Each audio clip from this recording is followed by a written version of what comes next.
This is advanced pose. Our aim is that we have to strengthen our vertebral axis with torso, elongation of the paraspinal musculature from head towards tail while creating spaces in our body cavities.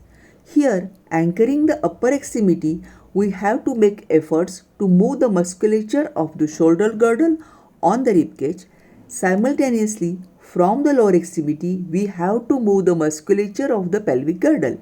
This is very essential to activate musculature of the vertebral axis.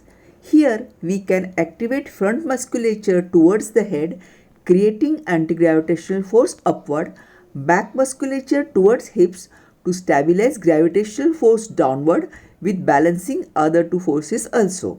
Increasing the distance between two legs always helps our overall muscular architecture and motor system to stabilize our body better, and to move muscles in the torso becomes less difficult. This type of extension of the vertebral column and elongation of the torso, where expansion of ribs happens, is beneficial for creating pressure difference within our body cavities and to prevent us from ill health and diseases, also further catastrophe. This pose is very important to creating fractional variation in muscle density.